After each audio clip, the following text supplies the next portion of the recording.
Sometimes a person must lose everything to discover what truly matters. In the harsh wilderness of the American frontier, human dignity was the only treasure that could not be stolen. The dust swirled around Martha Sullivan, his worn boots, as she walked the final steps down Main Street, her 5 children trailing behind like lost cattle. The October wind of 1883 carried whispers and pointed stares from the good people of Pine Valley, their faces pressed against storefront windows like hungry vultures watching carrion. Her hair hung in jagged chunks around her shoulders, crudely shorn with kitchen shears by order of Judge Cornelius Sullivan, her dead husband's brother, the man who had pronounced her guilty of moral turpitude 3 days after they buried Thomas beneath the Pine Grove Cemetery. The same man who now stood on the courthouse steps, his black coat flapping in the wind like the wings of death itself. "You have until sundown," the judge had declared, his gavel striking the bench with finality. "Take your shame and your bastard children elsewhere." Martha, his youngest, little Samuel, tugged at her frayed brown skirt. His hollow cheeks spoke of the 3 days they had survived on nothing but creek water and the last crumbs of hardtack. The other 4, Mary, Elizabeth, James, and Robert, walked with the resigned silence of children who had learned that crying brought no comfort. At Miller's general store, Martha approached with her last 2 silver dollars, earned from taking in washing before the judge's decree. Old man Miller barely looked up from his ledger. "We do not serve your kind here, woman. Move along." The same response came from the bakery, the butcher, even the saloon where desperate souls might find day-old bread. Pine Valley had made their judgment clear. The Sullivan family was no longer welcome among the living. As the sun began its descent behind the mountains, Martha gathered her children at the edge of town. Their few possessions, a tattered quilt, a Bible, and Thomas's old mining tools, were bundled in a canvas sack that James carried with the determination of a boy forced to become a man at 12. "Where are we going, Mama?" Mary whispered, her 8-year-old voice barely audible above the wind. Martha looked toward the forbidding peaks of the Rockies, where even the coyotes feared to tread among the jagged stones and endless cold. She pulled her thin shawl tighter around her shoulders and took Samuel's small hand in hers. "We are going to find a place where good people still remember the meaning of Christian charity," she said, though her voice carried no conviction. "We are going to survive." The family walked into the wilderness as darkness fell, leaving behind the only home they had ever known. Behind them, the lights of Pine Valley flickered like dying stars, and ahead lay nothing but the unknown mercy of the mountains. 3 days into the mountains, Martha Sullivan felt death stalking her family. The October nights bit through their thin blankets, and little Samuel had stopped asking for food. They huddled against granite rocks, the wind howling through peaks. James had tried to catch fish with bare hands, but was too weak. Elizabeth had found bitter berries, but Martha feared poison. Better to die of hunger than watch her children writhe in agony. "Mama, I cannot walk anymore," Mary whispered, her lips blue with cold. They were all wasting away, shadows of the family that had walked out of Pine Valley. Perhaps Judge Sullivan had been right. Perhaps God himself had decreed their destruction. Hoofbeats on stone made Martha's heart race. Had the judge sent men after them? She gathered her children behind rocks, praying they would not be seen. A lone rider appeared on the narrow trail, leading a pack mule heavy with supplies. The man sat tall despite his graying hair, his weathered face bearing marks of frontier life. A silver star gleamed on his chest. The horse suddenly whinnied, sensing their presence. The rider, his hand moved to his Colt revolver, but his eyes were cautious rather than threatening. "I know you are there," he called out. "I mean no harm. You look to be in considerable distress." Martha hesitated, her instincts warring with desperation. This man could kill them all, but her children were dying anyway. "We have nothing worth taking, mister," she called back, her voice hoarse. The stranger dismounted slowly. "My name is Ethan McCoy, retired sheriff of Granite Falls." "When did they last eat?" The kindness in his voice broke something inside Martha. She stepped out from behind the rocks, her children clinging to her skirts. Ethan took one look at their condition and immediately unslung his canteen. "Here now, easy does it," he said, offering water to Samuel first. "Small sips, boy," as her children drank. Martha studied this unexpected savior. His eyes held weariness but also compassion. "Where are you bound?" he asked gently. "Anywhere but where we came from," Martha replied. Ethan nodded. My ranch is not far from here. You are welcome to shelter there tonight." As evening shadows gathered, Martha Sullivan accepted the offered hand of a stranger. The McCoy Ranch nestled in a valley where cottonwoods lined a clear running creek. As they approached in the fading light, Martha saw a modest log house with smoke curling from its stone chimney, and, beyond it, a weathered barn that would serve as their shelter. Ethan had insisted the family take refuge in the old stable, which he had quickly cleaned and filled with fresh hay. "This will keep you warm and dry," he said, spreading thick wool blankets across the makeshift beds. "The horses are gentle creatures. They will not mind sharing their quarters with good people." Martha watched her children settle into the hay with wonder. For the first time in weeks, they would sleep without the bite of mountain wind or the fear of wild animals. Little Samuel curled up against the flank of an old mare named Daisy, who seemed to sense the boy's need for warmth and companionship. Ethan brought them bowls of hot stew and fresh bread, simple fare that tasted like heaven to their starved bodies. He asked no questions about their past, offering only quiet kindness and practical help. When James expressed interest in the horses, Ethan showed him how to properly brush their coats and clean their hooves. "A man who knows horses will never lack for work in this territory," Ethan explained, his weathered hands guiding the boy's uncertain movements. "These animals depend on us, and we depend on them. It is a partnership built on mutual respect." Mary and Elizabeth helped Martha sweep the stable and organize their few possessions. For the first time since leaving Pine Valley, the children laughed, tentative sounds that grew stronger as they discovered the barn cats and their playful kittens. Martha found herself watching Ethan with cautious gratitude. He moved with the quiet confidence of a man accustomed to solitude, yet he treated her family with genuine respect. When he spoke to her, he removed his hat and looked her directly in the eyes, something no man in Pine Valley had done since Thomas died. "You are safe here," he told her as he prepared to return to the main house. "No one will disturb you or ask unwelcome questions. Rest, and we will speak more tomorrow when you are stronger." That night, as Martha listened to her children breathing peacefully in the hay, she allowed herself to hope for the first time in months. Perhaps they had found sanctuary at last. Perhaps this stranger's kindness was not too good to be true. Outside, the wind still howled through the mountains, but inside the stable, warmth and safety surrounded the Sullivan family like a protective embrace they had almost forgotten existed. 2 weeks passed like a healing balm over the Sullivan family. The children grew stronger on steady meals of eggs, milk, and the vegetables from Ethan's modest garden. James had become his shadow around the ranch, learning to mend fences and shoe horses with the eager intensity of a boy hungry for a father's guidance. The younger ones helped tend the chickens and gather firewood, their hollow cheeks filling out with proper nourishment. Martha found herself taking over the cooking and cleaning without being asked. It felt natural to prepare meals in Ethan's kitchen, to mend his torn shirts, and to sweep the dust from his simple home. He protested her efforts at first, insisting they were guests, but Martha needed to contribute something meaningful to their arrangement. "I will not accept charity without giving something in return," she told him firmly one evening as she served him a supper of fried chicken and biscuits. "My hands know how to work, and my children need to see their mother earning her way." Ethan nodded with understanding. "Pride is a precious thing when it has been trampled underfoot," he said quietly. "I respect your need to stand on your own strength." In the evenings, after the children were settled in the stable, Martha and Ethan would sit on the porch and talk. Slowly, carefully, they began to share pieces of their past. Ethan spoke of his wife Sarah, taken by tuberculosis 3 years earlier, and how the silence of the empty house had nearly driven him to madness. "She was the light in every room," he said, his eyes distant with memory. "When she died, I thought God had abandoned me to darkness." Martha told him about Thomas, about the mine collapse that had crushed more than just rock and timber. "He was a good man who worked himself to death trying to provide for us," she whispered. "His brother blamed me for pushing Thomas too hard, for having too many mouths to feed." "A man works for his family because it gives his life meaning," Ethan replied. "Any fool who thinks otherwise has never truly loved." The people of nearby Millfield began to take notice of the strange household.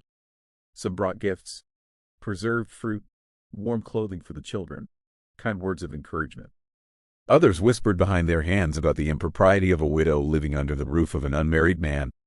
Ethan faced down the gossips with the same quiet authority he had once used to maintain peace as sheriff. When Reverend Morrison suggested that appearances needed to be considered, Ethan fixed him with a steady stare. "I have given shelter to a woman and her children who were cast out into the wilderness to die," he said evenly. "If that troubles your Christian conscience, Reverend, perhaps you should examine what kind of Christianity you have been preaching." As autumn deepened into early winter, Martha realized that something fundamental had shifted in her heart. For the first time since Thomas died, she felt truly safe, not just physically, but emotionally protected by a man who asked nothing of her except the chance to help. Winter arrived early that year, blanketing the valley in pristine snow that transformed the ranch into a wonderland.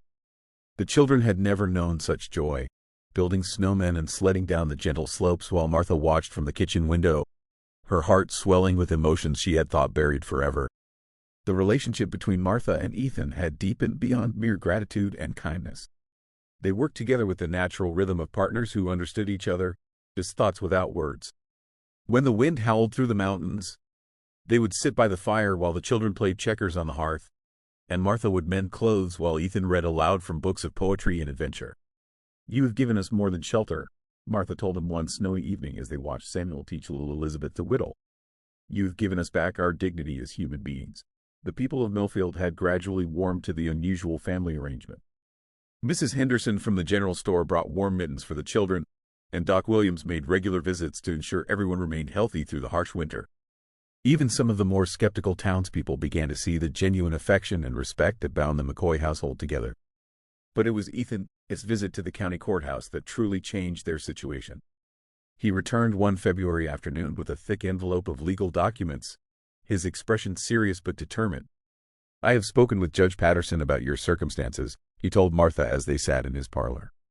"These papers establish legal guardianship for your children and grant them each a portion of this ranch as their inheritance." Martha stared at the documents in shock. "Ethan, I cannot accept such generosity. This is your life, this work.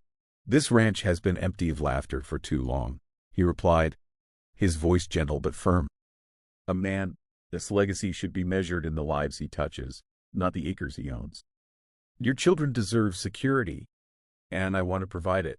That night, Martha moved her belongings from the stable into the main house. It was a practical decision.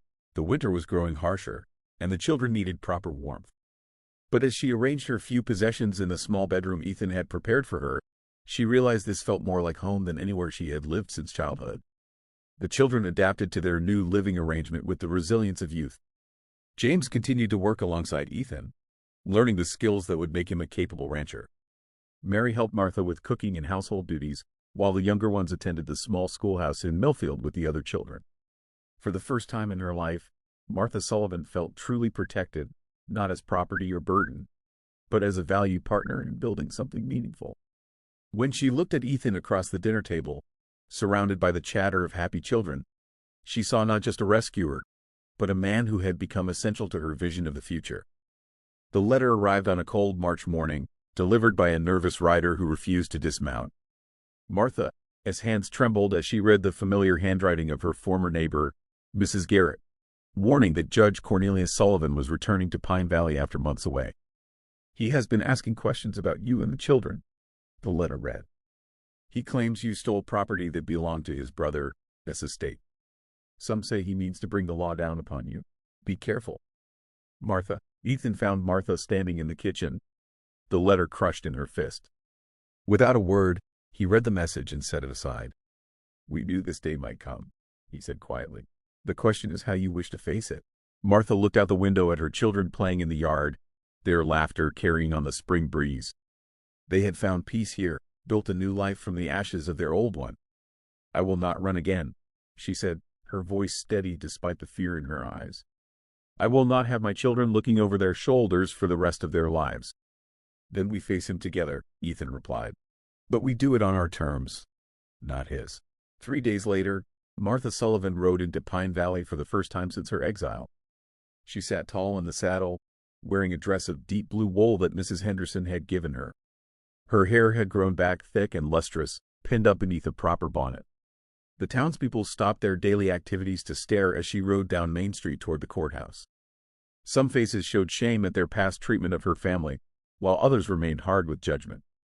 Martha kept her eyes fixed straight ahead, her chin raised with quiet determination. Judge Sullivan stood on the courthouse steps, his black coat as imposing as ever. But something had changed in the months since their last encounter. Martha was no longer the broken, desperate woman he had cast out into the wilderness. "Cornelius," she said simply, dismounting with the grace of a woman who had learned to command respect. Thunder rumbled across the Colorado sky as Martha faced Judge Cornelius Sullivan on the courthouse steps. The air crackled with electricity, and the first raindrops began to splatter against the dusty boards. The gathered crowd pressed closer, sensing this confrontation would determine more than just one woman's fate.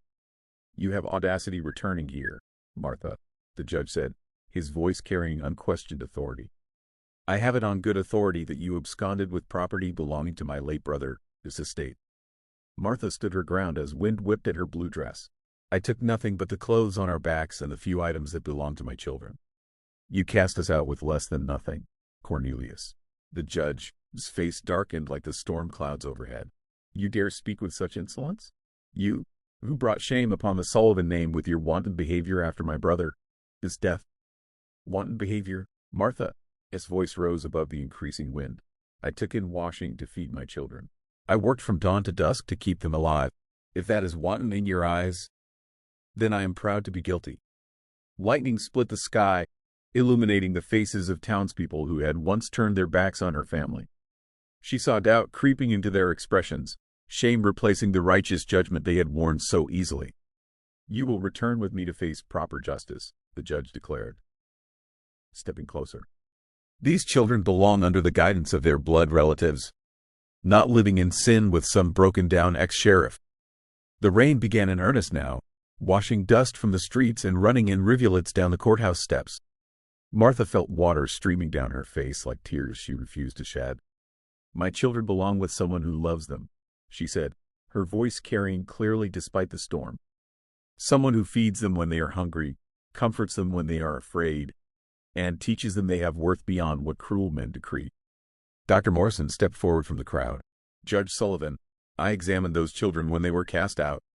They were near death from starvation and exposure. Whatever this woman has done since then, she has saved their lives." Mrs. Garrett pushed through the gathering. "And I have news from Millfield about how they live now. Those children are healthy, educated, and happy." The judge's authority began to crumble like mud in the downpour. As the storm reached its full fury, Martha Sullivan stood straighter than she had in months. The courthouse doors swung open with a crash as the storm raged outside. Judge Sullivan strode inside with Martha following, her wet dress clinging but her posture unbowed. The townspeople crowded into the small courtroom, filling every seat and lining the walls. Behind the bench sat Judge Patterson from the county seat, a stern but fair man who had ridden through the storm for this hearing. His weathered face showed no emotion as he surveyed the packed courtroom. "This court will come to order," Judge Patterson announced, his gavel striking with authority. "I understand there are disputes regarding custody of certain children and allegations of theft." Judge Sullivan stepped forward, his black coat dripping from rain.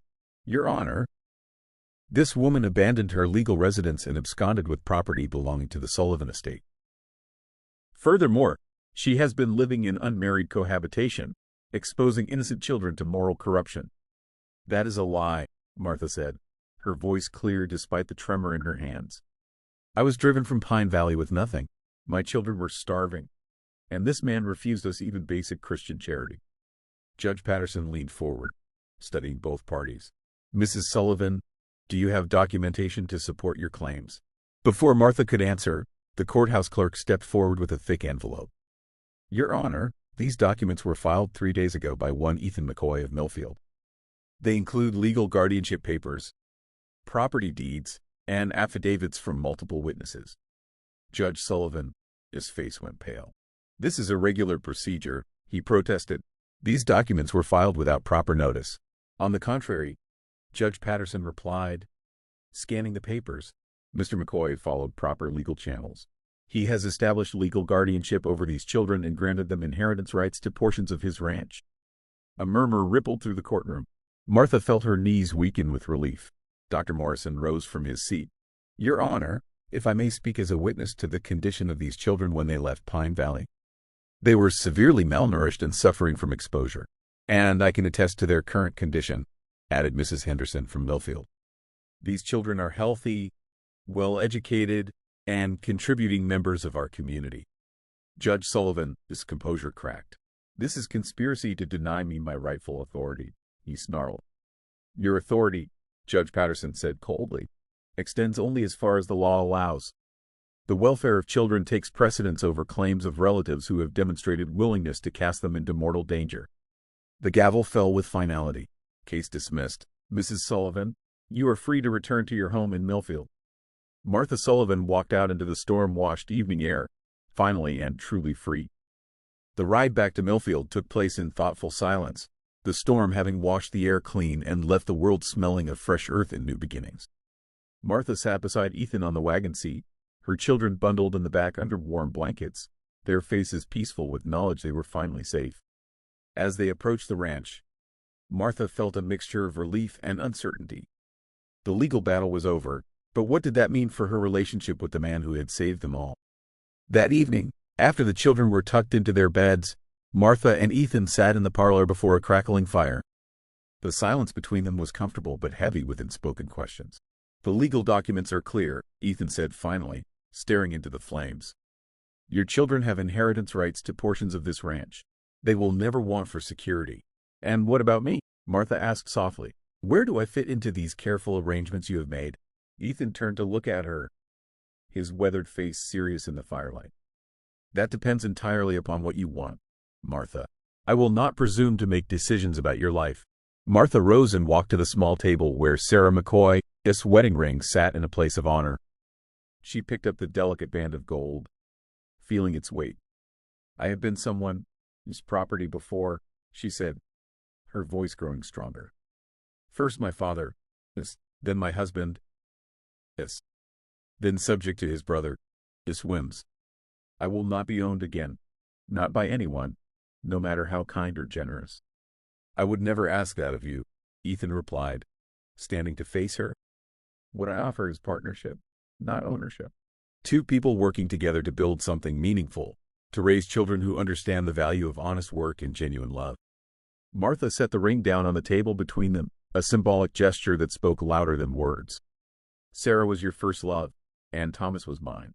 What we have found together has grown from something different, from mutual respect, shared hardship, and the choice to care for each other when we both could have remained alone. Is that enough? Ethan asked, his voice uncertain for the first time since she had known him. Martha stepped closer, taking his weathered hands in hers. It is more than enough. It is everything. Love that comes from choice rather than desperation, from strength rather than weakness. That is the kind of love that lasts. Then we begin tomorrow as equal partners, Ethan said, bringing her hands to his lips. Building a future worthy of the children who will inherit it. Martha smiled, feeling truly free for the first time in her life. Spring arrived early that year, bringing renewal that touched every corner of the McCoy ranch. The snow melted into rushing streams that fed the rich soil, and the fields beckoned with promise of new growth. Martha stood in the doorway of the house she now truly called home, watching her children work alongside Ethan to prepare the ground for planting. James moved with confident stride, guiding the plow behind sturdy draft horses with skill that would have made his father proud. Mary and Elizabeth scattered seeds with careful precision, their laughter carried on the warm breeze. Little Samuel and Robert followed behind, patting down the earth with serious concentration. The lawyer from Denver will be here next week, Ethan said, joining Martha on the porch as he wiped sweat from his brow. He wants to finalize the partnership papers. Martha nodded, but her attention focused on the manila envelope in his hands. She recognized the legal documents that had secured their freedom, the guardianship papers, the property deeds, the carefully worded agreements. You know what I think of those papers, she said with a gentle smile, taking the envelope from his hands. Without ceremony, Martha tore the documents in half, then in half again, letting the pieces scatter on the spring wind like confetti. Ethan watched in surprise as the legal protections he had so carefully constructed disappeared. Martha, what are you doing? Those papers guarantee your security. No, she replied, turning to face him with eyes that sparkled with quiet confidence. Those papers were necessary when we lived in fear, but a real family does not need legal documents to know what belongs to them. This land belongs to us because we have worked it, watered it with our sweat. As evening approached, the family gathered under the spreading oak tree. The gentle rain that had threatened all day finally began to fall, not violent storm but soft, nourishing shower that would help their newly planted crops take root. Martha served simple supper of bread, cheese, and preserved fruit, but it tasted like feast to people who remembered hunger. The children chattered about summer plans. James wanted to expand horse breeding. Mary hoped to start a vegetable garden. "Tell us a story, Mama," Samuel requested, as he always did when work was done. Martha looked around at the faces of her family, bound not by blood alone but by choice and love and shared struggle. "Once upon a time," she began, her voice carrying clearly in the gentle rain, "there was a family who learned that home is not a place you are born into, but a place you create with people who choose to love you." As soft rain continued to fall on their newly planted fields, Martha Sullivan McCoy knew their story was just beginning.